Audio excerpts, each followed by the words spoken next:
ನಗರದ auto rickshaw ಚಾಲಕರ ಬದುಕು ದುಸ್ತರವಾಗಿದೆ. ಈಗಾಗಲೇ ರಾಜ್ಯ ಸರ್ಕಾರದ ಮಹತ್ವಾಕಾಂಕ್ಷೆಯ ಶಕ್ತಿ ಯೋಜನೆಯಿಂದಾಗಿ ಪ್ರಯಾಣಿಕರ ಸಂಖ್ಯೆ ಗಣನೀಯವಾಗಿ ಕುಸಿದಿದೆ. ಇದರ ಜೊತೆಗೆ ಎಂಜಿ ಮತ್ತು ಆಟೋ ಎಲ್ಪಿಜಿ ಅನಿಲ ದರದಲ್ಲಿ ಏರಿಕೆಯು ಆಟೋ ಚಾಲಕರ ಆರ್ಥಿಕ ಪರಿಸ್ಥಿತಿಯನ್ನ ಮತ್ತಷ್ಟು ಶೋಚನೀಯ ಸ್ಥಿತಿಗೆ ತಂದಿದ್ದು, ಜಿಲ್ಲಾಡಳಿತದ ಸೂಚನೆಗಳನ್ನು ಧಿಕ್ಕರಿಸಿ ಗ್ಯಾಸ್ ಸ್ಟೇಷನ್ ಮಾಲೀಕರು ಕೃತಕ ಅಭಾವ ಸೃಷ್ಟಿಸಿ ಬೆಲೆ ಏರಿಕೆ ಮಾಡಿರುವುದು ಸಾರ್ವಜನಿಕ ವಲಯದಲ್ಲಿ ತೀವ್ರ ಆಕ್ರೋಶಕ್ಕೆ ಕಾರಣವಾಗಿದೆ. ಜಿಲ್ಲಾಡಳಿತವು ಇತ್ತೀಚೆಗೆ ಜಿಲ್ಲೆಯಲ್ಲಿ ಸಾಕಷ್ಟು ಗ್ಯಾಸ್ ದುಸ್ತಾನು ಇದೆ ಎಂದು ಅಧಿಕೃತ ಪ್ರಕಟಣೆ ನೀಡಿದ್ದು, ಆದರೆ ವಾಸ್ತವ ಪರಿಸ್ಥಿತಿ ಇದಕ್ಕೆ ತದ್ವಿರುದ್ಧವಾಗಿದೆ.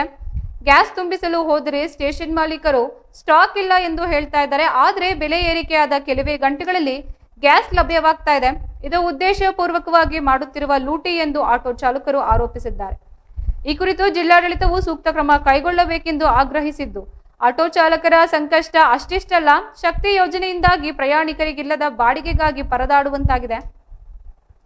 ಗ್ಯಾಸ್ ಬೆಲೆ ಏರಿಕೆಯಿಂದಾಗಿ ದುಡಿದ ಹಣ ಗ್ಯಾಸ್ ಖರೀದಿಗೆ ಸಾಕಾಗ್ತಾ ಇಲ್ಲ ಎಂದು ಚಾಲಕರು ತಮ್ಮ ಅಳಲು ತೋಡಿಕೊಂಡಿದ್ದಾರೆ. ಅನೇಕರು ಸಾಲ ಮಾಡಿ ಆಟೋ ಖರೀದಿಸಿದ್ದು ಕಂತು ಕಟ್ಟಲು ಸಹ ಸಾಧ್ಯವಾಗ್ತಾ ಇಲ್ಲ ಎಂದು ಅಸಹಾಯಕತೆ ವ್ಯಕ್ತಪಡಿಸಿದ್ದು, ಈ ಕುರಿತು ಪ್ರತಿಕ್ರಿಯಿಸಿದ ಆಟೋ ಚಾಲಕರ ಸಂಘದ ಮುಖಂಡರಾದ ರಮೇಶ್ ಅವರು ಜಿಲ್ಲಾಡಳಿತವು ಕೂಡಲೇ ಮಧ್ಯ ಪ್ರವೇಶಿಸಿ ಗ್ಯಾಸ್ ಸ್ಟೇಷನ್ ಮಾಲೀಕರ ವಿರುದ್ಧ ಕ್ರಮ ಕೈಗೊಳ್ಳಬೇಕು, ಇಲ್ಲದಿದ್ದಲ್ಲಿ ನಾವು ಉಗ್ರ ಪ್ರತಿಭಟನೆ ನಡೆಸಬೇಕಾಗುತ್ತದೆ ಎಂದು ಎಚ್ಚರಿಸಿದ್ದಾರೆ. ಅಲ್ಲದೆ ಸರ್ಕಾರವು ಆಟೋ ಚಾಲಕರಿಗೆ ವಿಶೇಷ ಸಹಾಯಧನ ಅಥವಾ ರಿಯಾಯಿತಿ ದರದಲ್ಲಿ ಗ್ಯಾಸ್ ಪೂರೈಸುವಂತೆ ಒತ್ತಾಯಿಸಿದ್ದು, ಆಟೋ ಚಾಲಕರ ಗೋಳನ್ನು ಕೇಳುವವರೇ ಇಲ್ಲದಂತಾಗಿದೆ. ಸರ್ಕಾರ ಮತ್ತು ಜಿಲ್ಲಾಡಳಿತ ಈ ಬಗ್ಗೆ ಗಮನ ಹರಿಸಬೇಕಿದೆ.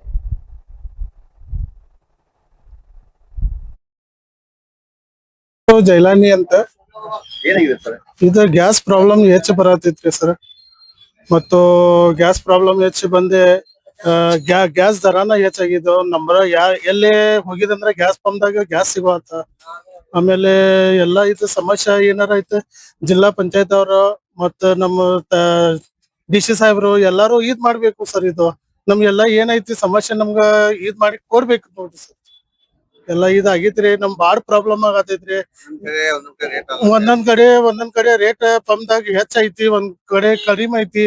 ನಾವ್ ಹೆಂಗ್ ದುಡತ್ತಿ ನಾವ್ ಹೋಗ್ಬೇಕು. ಮತ್ತೆ ಎಲ್ಲಾ ಇದ್ ಪ್ರಾಬ್ಲಮ್ ಆಗತೈತಿ ನೋಡ್ರಿ ಸರ್.